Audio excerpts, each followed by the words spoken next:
Bismillahirrahmanirrahim. Today we will discuss, basically we review the topics parallel forces, including the like and unlike parallel forces, addition of forces or addition of vectors, and the resolution of forces or vector. This is unit number 4 of your 9th class physics, right?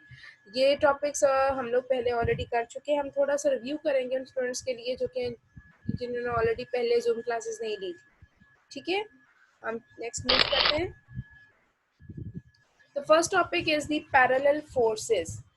अब what is the parallel force? Basically parallel lines के बारे में आप already पहले पढ़ चुके हैं. The lines which go side by side with each other. ऐसी लाइंस जैसे कि आपको नजर भी आ रहा है फिगर में, ऐसी लाइंस जो कि एक दूसरे के साथ साइड बाय साइड चलती हैं और आपके पास उस तरह इस किस्म की फोर्सेस को, इस किस्म की लाइंस को हम लोग क्या बोलते हैं? पैरेलल फोर्सेस और पैरेलल लाइंस. अब there are two types of parallel forces, like parallel forces and unlike parallel forces. The forces whose line of action are parallel to each other and all of them are in the same direction. ऐसी lines या ऐसी forces जो कि same direction में एक साथ चलती हैं, ठीक है, वो पैरेलल तो होती हैं लेकिन पैरेलल होने के साथ साथ उनकी डायरेक्शन भी सेम होती है. That is the key point. ठीक है, डायरेक्शन अगर सेम होगी तो that is the like parallel forces. ठीक है, अब इसकी जो सेकंड टाइम है वो आपके पास है unlike parallel forces. The forces whose lines of action are parallel to each other and all of them do not act in the same direction. देखें, you have 1, 2, 3, 4. 4 forces are here.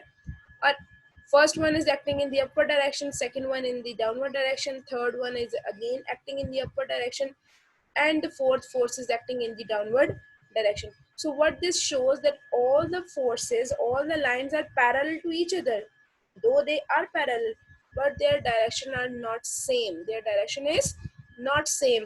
So those forces who are parallel to each other but they have not the same direction, they are known as the unlike parallel forces, right? So आपके पास ऐसी forces जिनकी direction same होती है और वो एक दूसरे के साइड बाय साइड चल रही होती हैं, वो पैरेलल कहलाती हैं.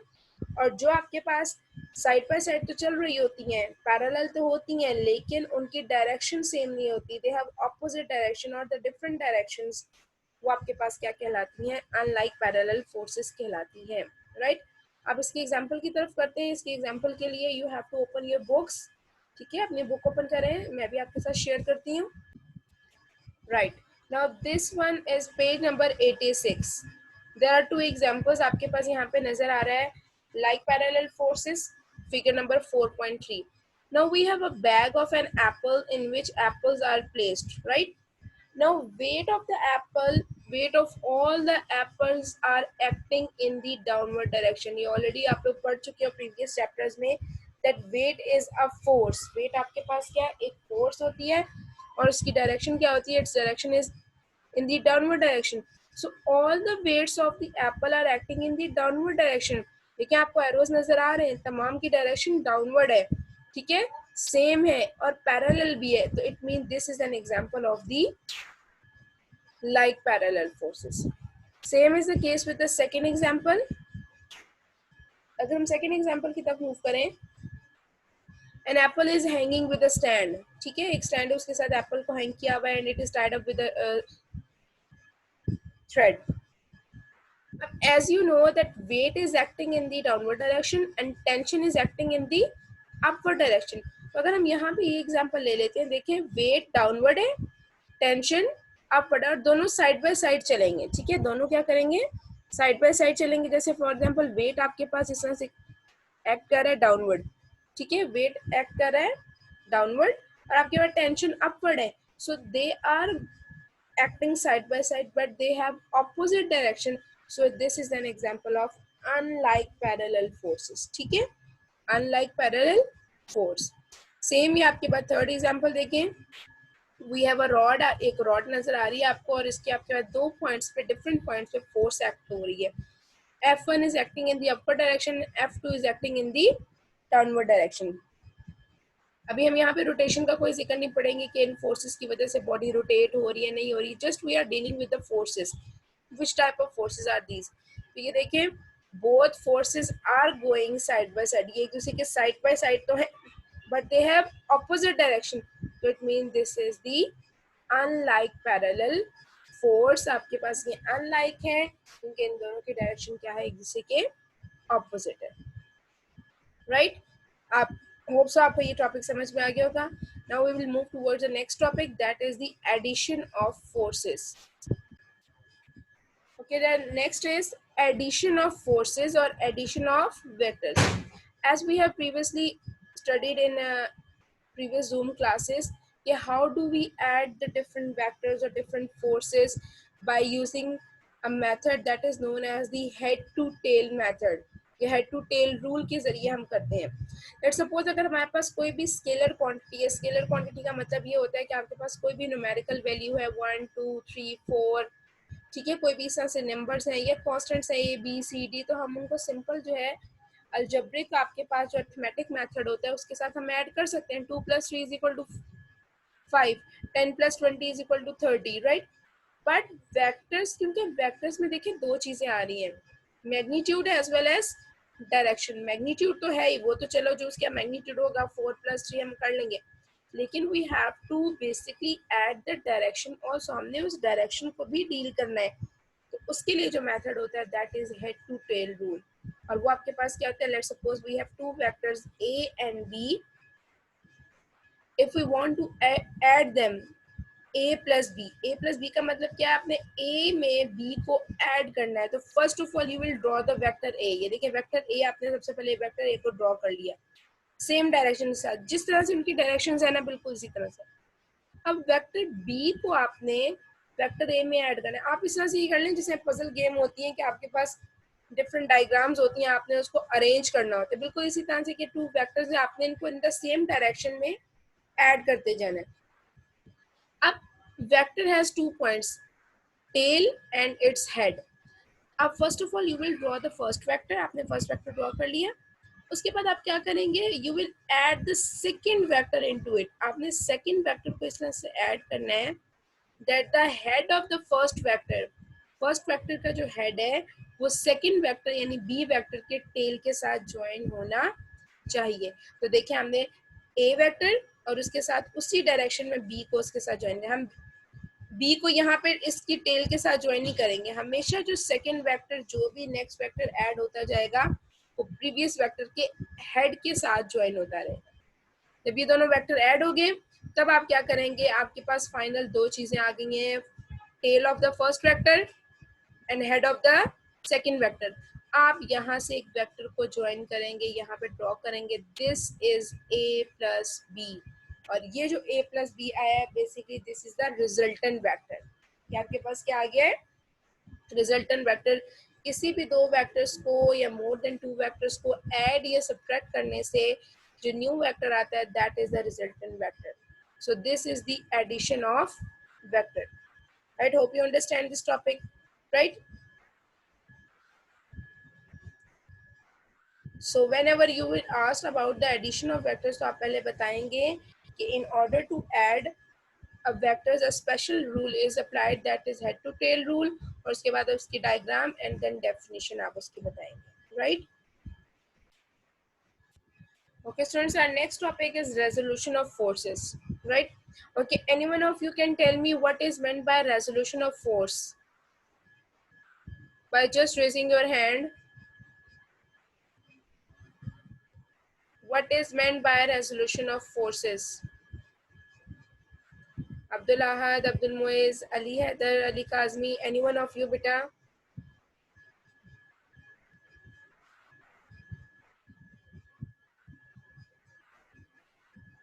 Okay. Ji Hamdan. Ma'am, splitting up of forces. Splitting up of forces, right? Okay, good, very good. Ali, आप बताएं बेटा.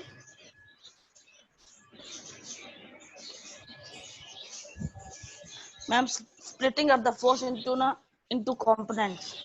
into its very good, and those components are parallel or perpendicular to each other? Ma'am, perpendicular. They are perpendicular to each other. Very good, very good. Okay, Abdul Ahad, would you like to say something, beta?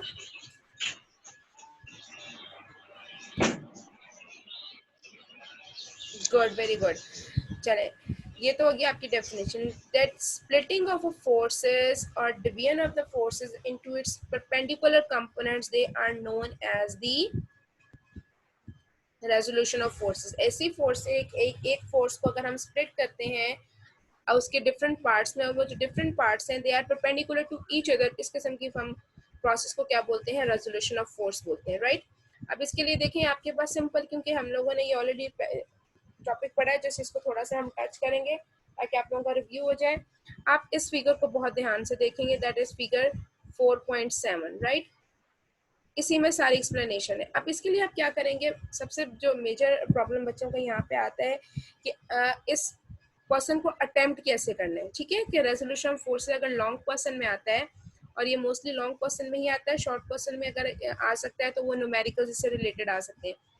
अब आपने attempt कैसे करना है? First of all you will write down the definition of resolution of force. ठीक है, definition करने के बाद आपने ये डायग्राम सबसे पहले आप ड्रॉ करेंगे. ठीक है, what this diagram shows. First of all आप इसको लिखेंगे कि आपने अपनी वर्डिंग में, ठीक है, माशाल्लाह आप सबकी इंग्लिश बहुत अच्छी है, आप लोगों ने बहुत अच्छे तरीके से इसको जो है लिखना है. First of all you will write that we have a force F that is represented by OA. हमारे पास OA एक फोर्स है, ठीक है, जिसको हमने F कहा है.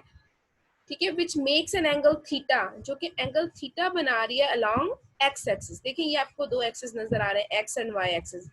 ग्राफ आप ऑलरेडी, ग्राफ भी आप लोग ड्रॉ कर चुके हुए हैं प्रीवियस क्लासेस में कि किस तरह से ग्राफ ड्रॉ करते हैं. They are two axis, x and Y axis.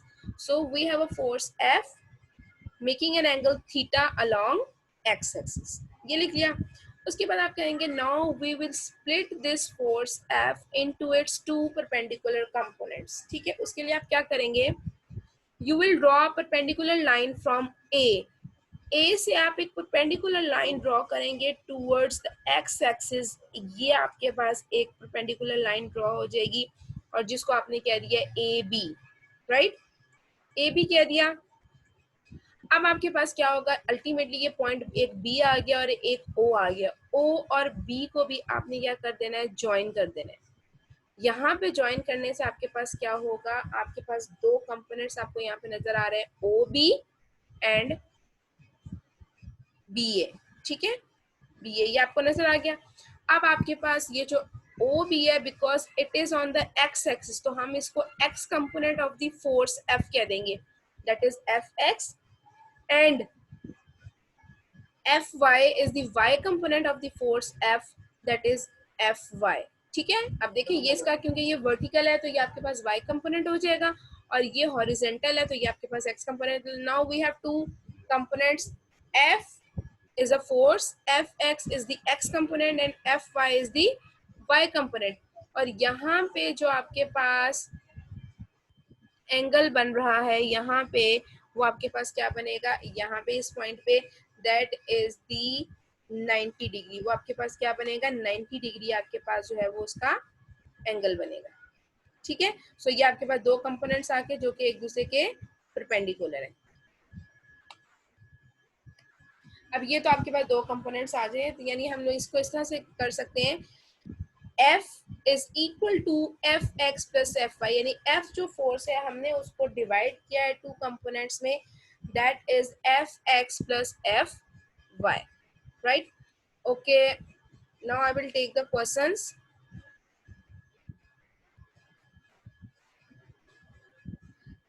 जी बेटा, who want to ask something? जी मुर्शिद अजीज, बेटा आप पूछें. आप कुछ पूछना चाह रहे हैं बेटा? You have raise your hand.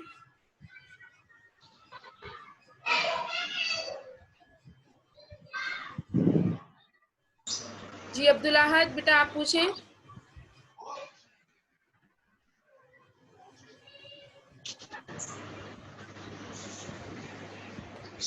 Abdul Ahad question पूछे बेटा, आपने हैंड रेज किया हुआ है.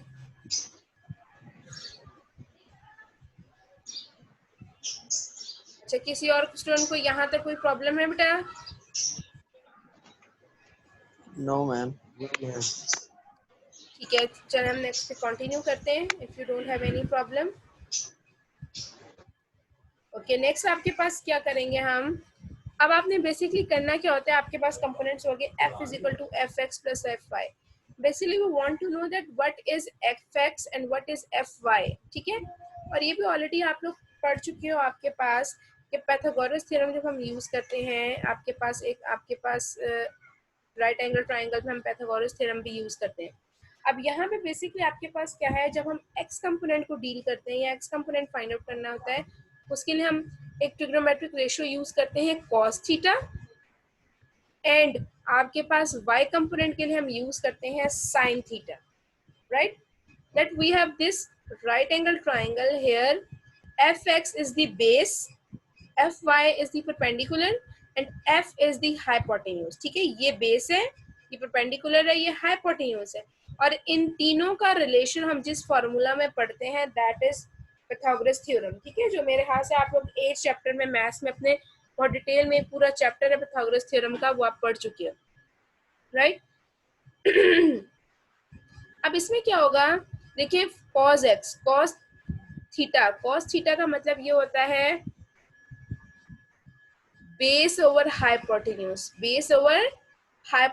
तो देखिए cos theta is equal to what is base, OB divided by hypotenuse, what is hypotenuse, OA। तो देखिए ये लिख दिया। Now we will put the values of OB is fx and OA is f. Now we will arrange this equation, तो ये आपके पास हो जाएगी fx is equal to f multiplied by cos theta. Same is the case with the sin theta. Sin theta आपके पास क्या होता है, perpendicular over hypotenuse. So perpendicular हमारे पास BA था, OA is the hypotenuse, और इसको जब हम अरेंज करेंगे तो fy is equal to f sin theta. So हमेशा आपने याद रखना है कि fx f cos theta के इक्वल होता है, और fy जो होता है f sin थीटा के इक्वल होता है।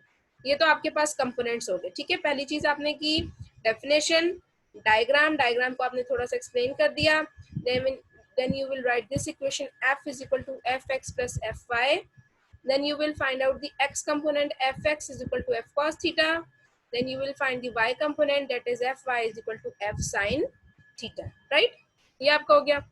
अब नेक्स्ट आपके पास जो है that is determination of a force from its perpendicular component. ये तो हमने कर लिया कि हमने कंपोनेंट्स फाइंड आउट कर लिया, एफ एक्स भी एंड एफ वाई भी, ठीक है। अब आपने क्या करना है, अगर आपको कंपोनेंट्स गिवन है, एफ एक्स भी गिवन है, एफ वाई भी गिवन है, और आपने फोर्स फाइंड आउट करनी है कि कितनी बेसिकली टोटल फोर्स उसके ऊपर एक्ट कर रही है, तो उसके लिए हम जो फॉर्मूला यूज करते हैं that is the magnitude of the force F can be determined। यानी अगर हमने फोर्स फाइंड आउट करना है तो हम उसके लिए कोई भी आपके पास जो है, जैसे कि हम लोग करेंगे पाइथागोरस थ्योरम यूज करेंगे। F आपके पास देखें, F आपके पास क्या था, हाइपोटेन्यूज, बेस, परपेंडिकुलर। इसके लिए पाइथागोरस थ्योरम क्या होता है, hypotenuse square is equal to base square plus perpendicular square. तो देखें ये आपके पास वही फॉर्मूला यूज हो रहा है, F square F X square plus F Y square, और स्क्वायर रूट लेंगे तो F is equal to F X square plus F Y square whole square root. This is the formula to find out the magnitude of a force. अगर आपने कोई भी force का, आपको components अगर गिवन है और आपने फोर्स फाइंड आउट करनी है, तो आप आपके पास जो है ना ये फॉर्मूला यूज करेंगे।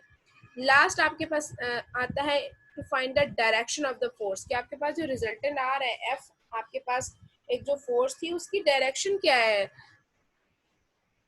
वो लेफ्ट साइड पे है, राइट साइड पे है, ईस्ट है, वेस्ट है। उसके लिए हम जो फॉर्मूला यूज करते हैं that is tan theta is equal to fy by fx। tan theta divided by, यानी tan थीटा बेसिकली होता है परपेंडिकुलर ओवर बेस, ठीक है। तो परपेंडिकुलर आपको पता है वर्टिकल एफ वाई था और बेस आपके पास एफ एक्स थी, तो ये जब आप tan को उधर लेकर जाओगे it will be tan inverse F y over F x. So ये आपका जो है रेजोल्यूशन ऑफ फोर्सेस तक का हमारी जो प्रीवियस टॉपिक्स हमने ऑलरेडी किए थे उनका एक छोटा सा रिव्यू था. Now I will take the questions. If anyone of you have any problem till here तो काइंडली डू टेल मी. जी बेटा continuously I no think ma'am. एक दो स्टूडेंट्स हैंड रेज कर रहे थे. हसन आई थिंक सो कर रहे थे. बेटा काइंडली मुझे बता दें. ओके अब्दुल अहद बेटा would you like to ask something?